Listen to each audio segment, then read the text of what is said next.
FIR अभी तक दर्ज नहीं हुई है हाई कोर्ट के आदेश के बाद। देखिए, वो प्रकरण जांच में है, वो प्रकरण लंबित है और उसमें कौन दोषी है न्यायालय तय करेगा। ऐसे किसी के आरोप लगाने से कुछ नहीं होगा। मेरे को जहाँ तक पता है कि एफआईआर के निर्देश दे दी गए अभी तक है, लेकिन ये बचाना चाहते हैं उस आरोप में जो जो दोषी लोग हैं उनको बचाना चाहते हैं, इसलिए ये इनके इन प्रकार कोई पिटीशन लगाते हैं, ये लगाते हैं। कल यहाँ पर जनता ने पोस्टर लगाया था तो दबाव देकर के उसको हटवा दिया ताकि इनके काले कारनामे जनता के। ये सही है। माननीय मध्य प्रदेश उच्च न्यायालय ने इनके खिलाफ झूला चक्री कांड में भ्रष्टाचार होने का स्ट्रक्चर पास कर दिया और संबंधित लोगों के खिलाफ एफआईआर का आदेश कर दिया, परंतु एफआईआर ये इनके प्रशासन पर दबाव बनाकर एफआईआर आज तक। आरोप सीधा लग रहा है कि आप एफआईआर करा देते। देखिए, ये झूला चक्री की जो बात कर रहे हैं, इसकी शुरुआत भारतीय जनता पार्टी ने करी है उस जांच के लिए।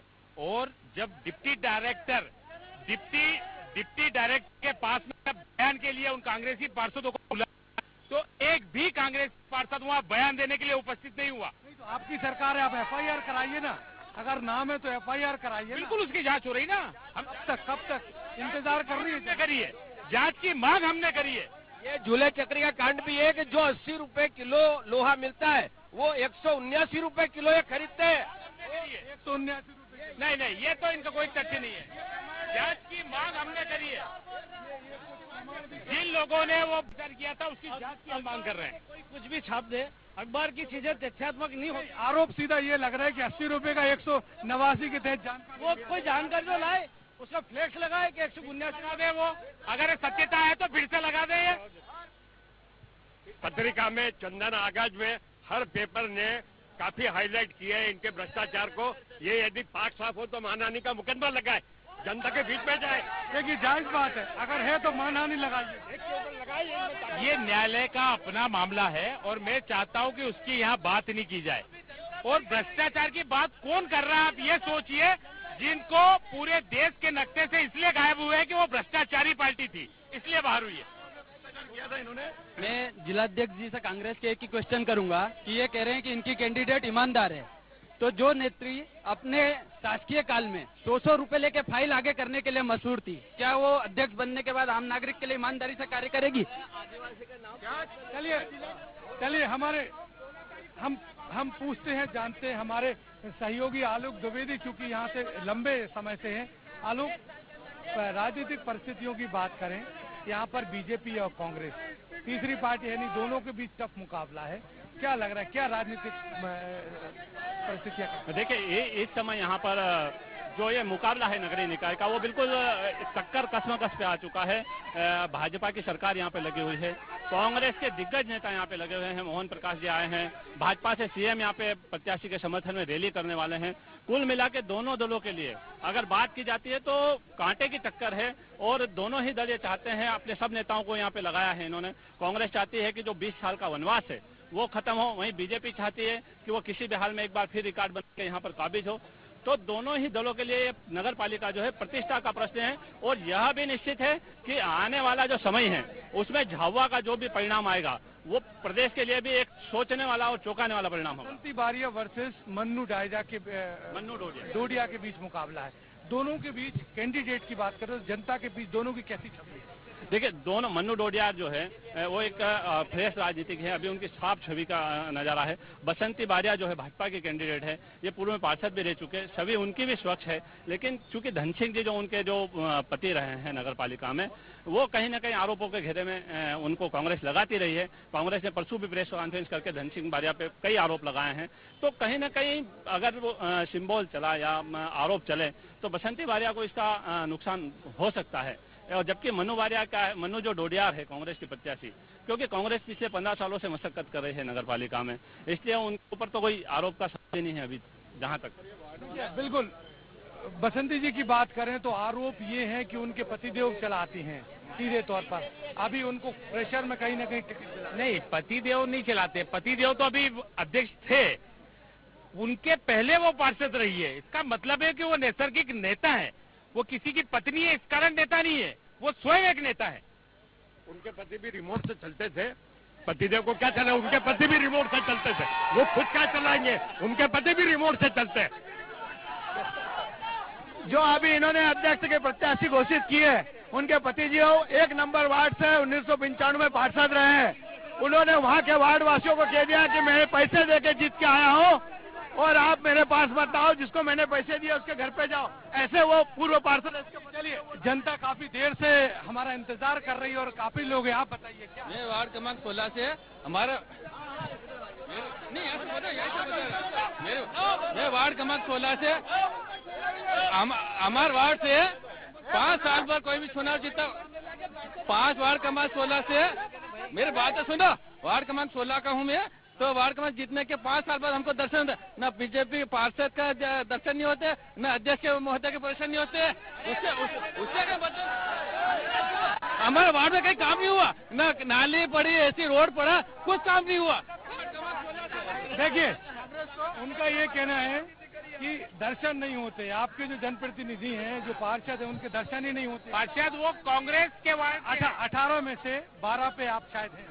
वो जो बोल रहे हैं ना, उनकी व्यथा, वो कांग्रेसी वार्ड के पार्षद हैं, अविनाश डोडिया, उनके वार्ड के हैं, वो उनके दर्शन नहीं हो रहे हैं।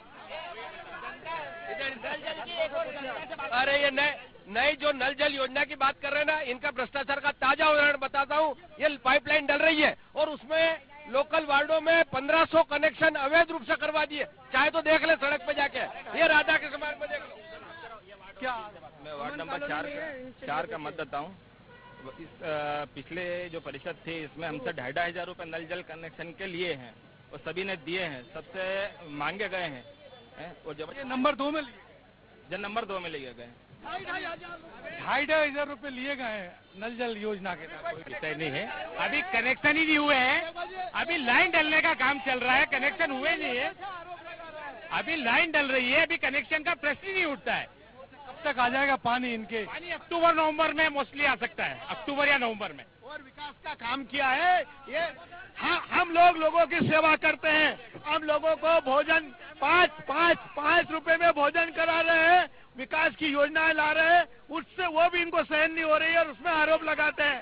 ये खुद काम नहीं करते। चलिए, भारतीय जनता पार्टी के सम्मानित मुख्यमंत्री जी ने गरीबों के लिए 5 रुपए भरपेट खाने के लिए योजना चली थी राम रोटी में। कांग्रेस को वो भी हजम नहीं हो रही है, उनको उसमें भी भ्रष्टाचार दिख रहा है, जबकि ये योजना गरीबों के लिए 5 रुपए में है। और ये 5 रुपए में भोजन, ये करा के दिखाए 5 रुपए में भोजन। वो तो कह रहे हैं उनकी सरकार। और मैं कह रहा हूँ जिस तरीके से पूरे देश से कांग्रेस गायब हो गई है, ये झाबुआ नगर पालिका में कभी नहीं बेच पाएंगे। चलिए, तो ये गरीबों को भोजन करा रही है बीजेपी, सब कुछ है, लेकिन किसान बहुत नाराज है। गोलीकांड, किसान इतना नाराज है, अन्नदाता हमारा बहुत जो कामकाजी लोग 70 रुपए में भोजनालय में जाकर के भोजन करते थे, ये भोजन निःशुल्क भोजन की और 5 रुपए में भोजन की व्यवस्था गरीब और निस्सहाय व्यक्तियों के लिए। लेकिन आज ऐसे लोग खा रहे हैं जो संपन्न है, और वही बैठ करके उसका ठेका किसके पास है? वही लोग कर रहे हैं। देखिए, अंत्योदय रसोई योजना स्वाभिमान के साथ लोगों को भोजन देता है, और यदि कोई भूखा वहां आकर भोजन करता है तो ये भी कांग्रेस के लिए तकलीफ का विषय हो गया कि वो क्यों आता है। ये उनका ये कहना, संभ्रांत लोग जो हैं अच्छा वेतन पा रहे हैं या वो करते हैं बाहर। कोई पहचान नहीं होती है, वहाँ आने वाले से कोई प्रूफ नहीं मांगा जाता है। वहाँ जो आएगा वो पात्र व्यक्ति है, वहाँ जो आएगा वो पात्र व्यक्ति है, जो भी आएगा। गरीबों को तो नंबर ही नहीं लग रहा। गरीब को रोक थोड़ी रहे क्या? गरीबों को रोक नहीं रहे, वहाँ जो आएगा वो पात्र आएगा। अगर कांग्रेस को ये भी हजम नहीं हो रहा है तो फिर बात अलग है। पूरा मैनेजमेंट ही आप लोग कर रहे हैं, मैनेजमेंट कर रहे हैं। चाहे जो जिम्मेदार है, ये देखो कि गरीब को खाना मिले, गरीब को खाना मिलना चाहिए, चाहे जो थोड़ी जिम्मेदार चाहिए वहाँ पर रसोई योजना में। ऐसा चोरी करना चाहिए। टेबल लगा के कार्यकर्ता इनके बैठे रहते हैं, वो खाते हैं बढ़िया आराम से 5-5 रुपए में गरीबों का खाना कार्यकर्ता खा रहे बीजेपी। मैं तो ये पूछना चाहता हूँ कि मुख्यमंत्री ने कहा कि यहाँ पर मुख्यमंत्री जब भी आते हैं कहते हैं कि मैं नर्मदा का पानी लाऊंगा, वो कब लाएंगे यही बताएं। नर्मदा की जो लिंक परियोजना है उसके लिए अलीराजपुर जिला पहले चरण में चुना गया था और अलीराजपुर जिले में वो काम हो रहा है। झाबुआ के लिए मुख्यमंत्री ने कभी नहीं कहा कि मैं नर्मदा यहाँ लेकर आऊंगा। किसान एक बहुत बड़ा मुद्दा है। किसानों की बात करें तो किसान बहुत बड़ा मुद्दा। हाल ही के नगरीय निकाय चुनाव में किस तरह अफेक्ट करेगा बीजेपी? बहुत ज्यादा इफेक्ट करेगा। और केवल बीजेपी इस नगरीय निकाय चुनाव में, इन चुनावों को जो मध्य प्रदेश में 37-38 नगर पालिकाओं में हो रहे हैं, केवल इसलिए ये केंद्र प्रकार जितना चाहती है कि वो धब्बा जो लग गया इस सरकार पर किसानों का, वो धो दे। धन बल बाहुबल ताकत पूरी पैसा पावर सब पूरी पावर का इस्तेमाल कर। केवल और केवल जनता का बल, भाजपा की नींव में यदि कुछ है तो वो है जन समर्थन, और उसी के बलबूते पर हम फिर चुनाव जीत कर आएंगे। बताइए, जनता चुनना चाहती है, मुख्यमंत्री बहुत सारी घोषणाएं करते हैं, बीजेपी 13 साल से सरकार में है, और नगरीय निकाय की बात करें, यहाँ पर विकास के मुद्दे पर शायद आप चुनेंगे। आप क्या कोई समस्या नहीं है क्या? वार्ड का छोटा मोटा समस्या हो सकता है। पिछले 20 साल से भारतीय जनता पार्टी यहाँ नगर पालिका चला रही है। कांग्रेस का सांसद यहाँ नगर में रहते हैं बावजूद भी वो कभी यहाँ आकर के किसी वार्ड का, कांग्रेस के सांसद को तो आपने जिताया है ना? नहीं, हमने जिताया, पर वो कभी नगर का प्रति उनका जरा से भी कभी वो नहीं, उनको तो ग्रामीण का युवा से पूछते हैं, क्या समस्या? तुम्हारा वार्ड सब ठीक है? बिल्कुल ठीक है भैया, मैं इंदौर में पढ़ता हूँ। आओ तो कमर टूट जाती है, जाओ तो रेल नहीं है। वो भी इंदौर की जो सांसद है ताई जी, उन्होंने करवा के इतनी रेलवे के लिए करवा लिया है, तो भी लाइन डलना चालू हुई है। हमारे सांसद ने अभी तक तो कुछ नहीं किया। उनके लालू प्रसाद यादव जी आए थे 2000 कौन से में आए थे, लोकसभा में आए थे, आके चले गए। लोकसभा में प्रश्न भी नहीं उठाया, वो भी कहाँ उठाया। विकास चाहिए तुम्हारे को, पहले ये बताओ, नगर पालिका के चुनाव है, यहाँ की बात कर। सांसद की सही, सांसद की सही योजना थी, इसलिए सांसद जीता। पूरा शासन लग गया था। चलिए, मुद्दा है, चाहे नगरीय निकाय चुनाव हो। इन्होंने कहा कि जनता का बल हमारे साथ है, तो लोकसभा चुनाव में जनता का बल कहाँ गया इनका? जनता ने ही, इस झाबुआ की जनता ने ही लोकसभा में कांग्रेस के प्रत्याशी कांतिलाल जी भूरिया को सांसद बनाकर भेजा उपचुनाव में। क्या हथकंडे नहीं अपनाए थे उन लोगों ने? ऐसे कैसे अभी करने वाले? लेकिन ये जनता झाबुआ की जवाब देगी इस बार कि इनका विकास को जो ठपका लगा है ना, वो जनता जवाब देगी और बताएगी कि तुमने क्या विकास किया। आप लोग मैदान में उतरे हैं, इन लोगों की वही बार बार रिपीट जो हो रहा है कि 20 साल से सरकार में है। कौन सी मुख्य खामियां हैं जो जनता के बीच आप ले जा रहे हैं और उनको उजागर कर रहे हैं? जनता नगर पालिका से इतनी परेशान है कि वो पिछले जो पूर्व अध्यक्ष धन सिंह जी है, उनसे मिलने के लिए, अपनी समस्याओं के लिए अगर नगर पालिका में जाती थी तो एक भी दिन नगर पालिका में नहीं मिलते थे। 5 साल में गिनती के दिन वो बैठे होंगे, गिनती के दिन, और कहीं और उनका कार्यालय, जैसा डोसी जी ने कहा, रिमोट से चलता था। जनता, चलिए, ये सबसे सुलभ यदि कोई अध्यक्ष आया है इस राजनीति झाबुआ के इतिहास में तो वो धन सिंह बारिया है, जिसके पल पल में वो घूम घूम कर ये काम करता है। और ये जो लोकसभा चुनाव की बात कर रहे हैं, मैं आपको ये बताना चाहूंगा कि पिछले 20 सालों में 11 चुनाव हुए हैं शहर में। जब इस शहर की जनता को वोट देने का अवसर मिला, वो विधानसभा के हों, लोकसभा के हों या नगर पालिका के हों, 11 के 11 चुनाव में भारतीय जनता पार्टी जीती है और इस 12वें चुनाव में भी भाजपा जीती है। ये धन सिंह जी की बात कर रहे पूर्व अध्यक्ष की, जब वो अध्यक्ष बने तब वो बीपीएल थे और एक साल में एपीएल हो गए, करोड़ों की जायदाद हो गई। एक ही साल में अध्यक्ष बने तब वो बीपीएल में थे, बीपीएल कार्डधारी, और एक साल में वो एपीएल हो गए, करोड़पति हो गए। इसका जवाब दे वो धन सिंह जी का, इसका जवाब दे दे। चलिए, आखिरी समाप्त, आपकी कैंडिडेट बतौर मैदान में उतरी हैं, विकास के मुद्दे पर है, मेन पॉइंट कौन सा आप रख रहे हैं जनता के? हमारा अपना मुद्दों घोषणा पत्र जो हमने जारी किया है, हम इस पूरे शहर को भूमिगत सीवर सिस्टम लगाएंगे, स्विमिंग पूल यहाँ बनाएंगे, जो एक लिंक रोड है, यहाँ का एक ट्रैफिक के दबाव को कम करने के लिए एक बड़ा लिंक रोड है, उस पर हम काम करने जा रहे हैं। 10 करोड़ का वो लिंक रोड है, वो बनाएंगे और पूरे शहर का समुचित विकास होगा, उसके लिए हम लोग काम करेंगे। ये बात जरूरी है कि 100 करोड़ पिछले दिनों में आए हैं, लेकिन काफी 5 साल के टर्म में आए होंगे, लेकिन काम अब आप लोगों ने शुरू किया। हमने बिल्कुल कुछ काम चालू हो गए हैं, कुछ रन कर रहे हैं, कुछ हो चुके हैं और कुछ होने वाले हैं।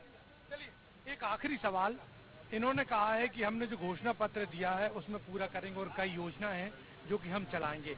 आप लोगों के कैंडिडेट के लिए या आप पार्टी की तरफ से कौन सी घोषणा करेंगे? आप लोग आ गए। हमने तो सबसे पहले कहा है, आम जनता की, शहर की जनता को जो मूलभूत सुविधाएं चाहिए, सबसे पहले हमारा ध्यान वहां रहेगा, चाहे वो सड़कें हो, बिजली हो, पानी हो, स्वास्थ्य की सुविधाएं। एक लाइब्रेरी इस 15 साल में, इसलिए पहले लाइब्रेरी थी जनता के लिए यहाँ, वो लाइब्रेरी खत्म कर दी उन्होंने, बंद कर दी, है ही नहीं।